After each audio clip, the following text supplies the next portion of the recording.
So the truck's got is an 8V71 Detroit, which means the supercharged 2-stroke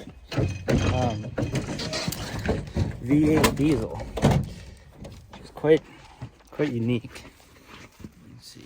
So the 8V means 8 cylinders in a V and 71 cubic inches per cylinder. I put a new 12-volt high torque starter in here. So originally this truck would have had a series parallel switch, which what that means is the batteries would have been hooked up in series, but it would have had a switch, so the truck would run 12, but the starter would run 24. They had the series parallel switch taken out of the truck and the batteries hooked in 24 volts, which burnt out most of the electrical, except for the starter, and then eventually the starter died too. But for today, we're gonna give her a shot of ether right from the get-go, because I don't think it'll go otherwise. So got an Allen key. And then I'm gonna talk about the tranny on this truck too a little bit. It's an Eaton 13-speed, which essentially is like 5 forward gears with a high-low range, and then a splitter. And the 13 speeds, they are only split, you can only split the gears in high range, not low range. So a mistake I was going to make is I was going to put an 18-speed shift knob in here, which wouldn't have worked, simply because if I try to split while in low range with this tranny, if I'm, say, in first gear and I try to split first, it'll shift the second range, and it'll be like shifting into like a similar ratio to like 7th gear. So you kind of have to use shift knobs designed for the truck. And then these being a non-synchronized transmission, I shift them without using the clutch. So unload the tranny, shift, match RPM, and then slide it into gear. Some people clutch out, some people double clutch. It's whatever works. I think by the book, you want to double clutch them to prevent damage. But I don't really think that's necessary. And something I was going to talk about too is clutch adjustment.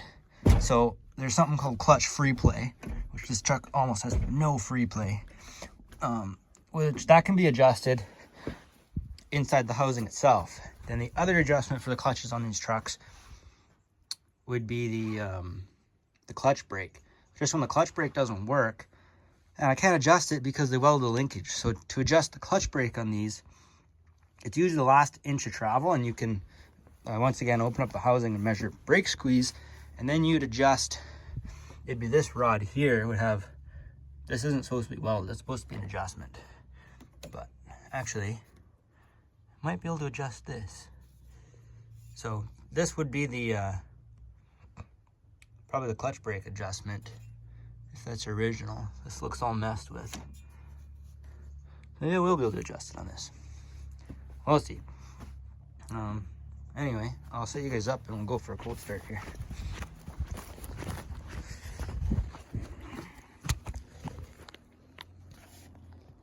Oh my. Alright, I'll close that up.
Looks like I closed the hood up too soon.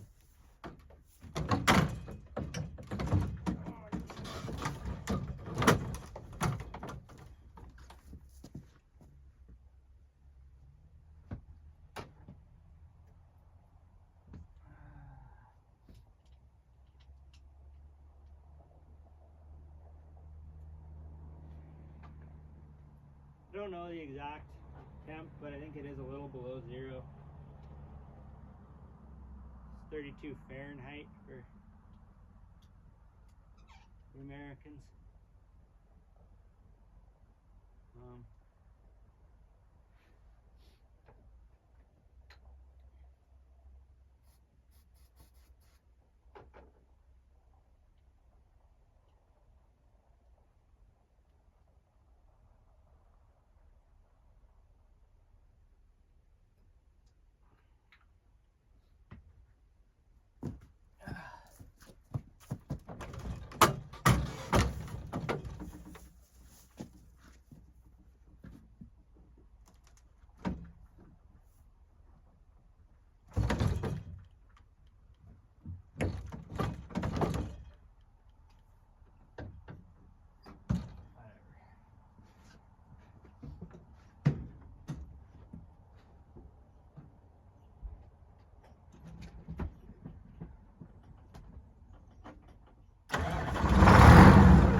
Okay.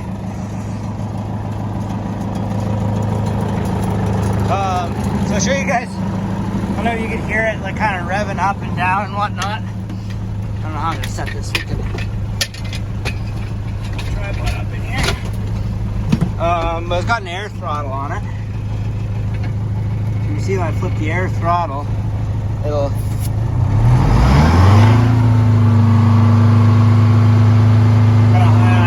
build air faster. Here's an inner axle lock. So what that does is it locks the differential in between the two rear axles. So you have power split equally to both axles. Extra power. These old Detroits, they had an emergency stop, which is a spring-loaded positive air shutoff. So if you pull this, it closes a big flap in the intake, shuts the truck off in case it's running away or something. And then there's your regular engine stop. Turn it off with the key, it's not really going to do anything. Got our amp gauge, shows that we are charging. Yep, there's our air. It should have a low air warning, probably one of these, but it's all burnt out.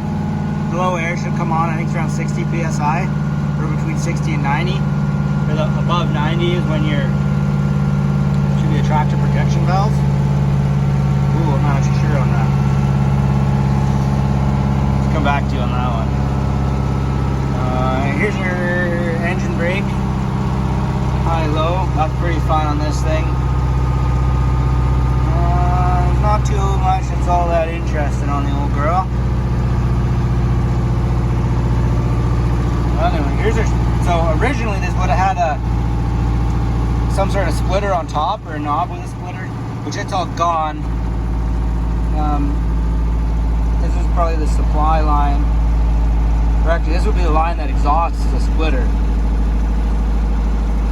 And this is probably what feeds the splitter. So with the splitter exhausted,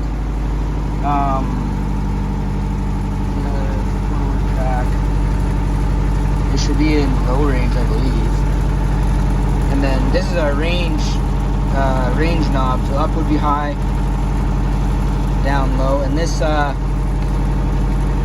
just been lubed to keep us in low. Which if I open this up, it would shift too high. See, this is, yeah.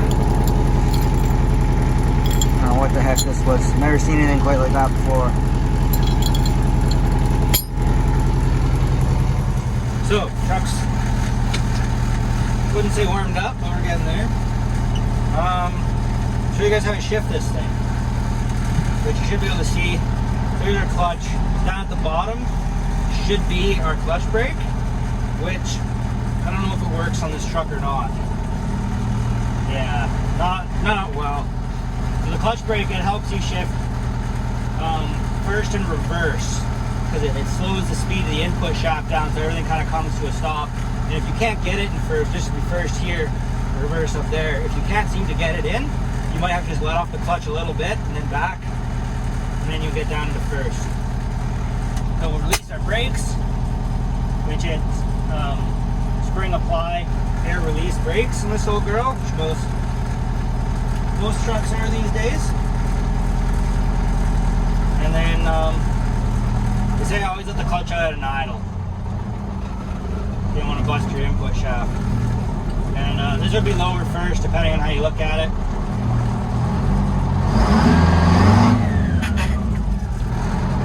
Which we're trying to shift into reverse there.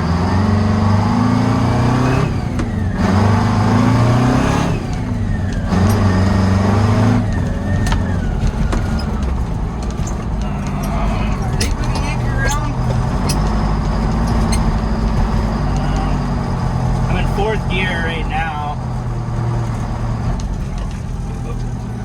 Reverse. Couldn't make the corner up there in the pond. So you see, I only use the clutch if I'm shifting like from a stop. They're low. So bring the RPMs up, and then you want the tranny to be unloaded when you shift. Like no load on the thing. I'm still not going to make the corner.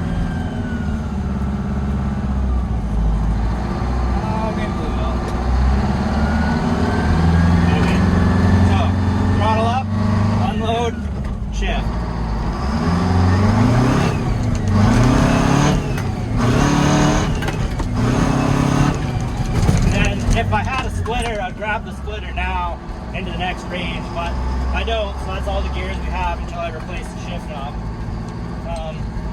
In my yard though, I don't really need any other gears. I'm not trying to win any races out here, just trying to move some dirt.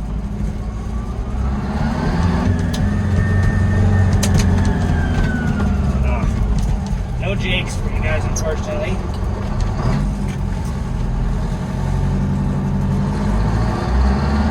Back it in up there, so that Detroit screen.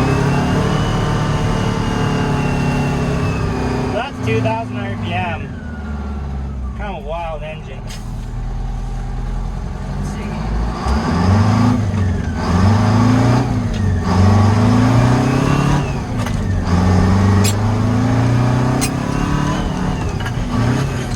Oh. Didn't make the shift. Oh, they're pretty fun. That's the gist of it.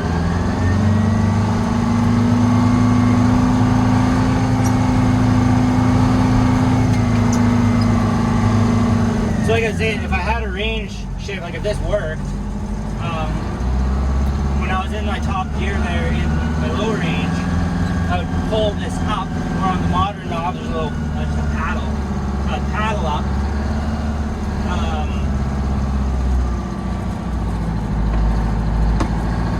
which would then shift into my next range, a high range, which in the auxiliary box would be a 1-to-1.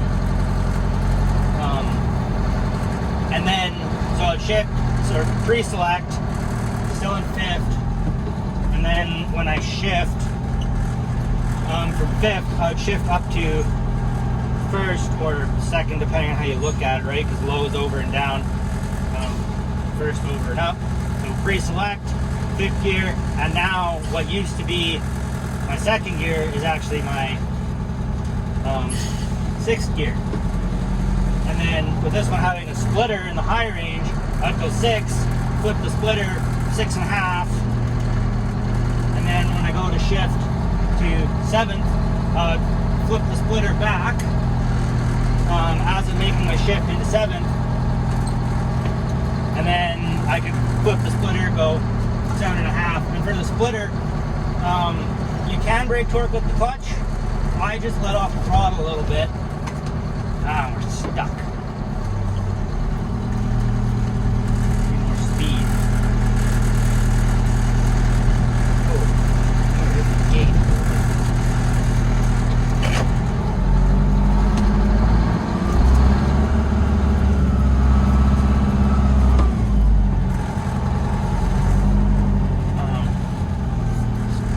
Yeah, I don't know if that clears some things up.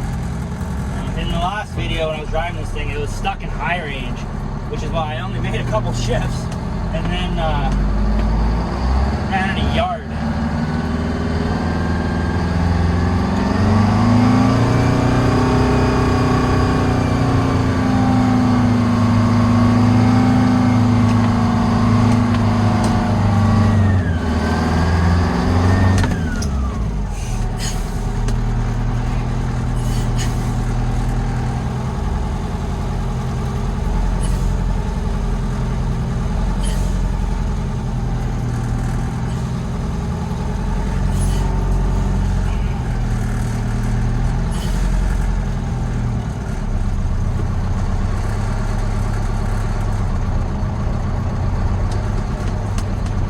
Dice. I put chains on the stupid thing.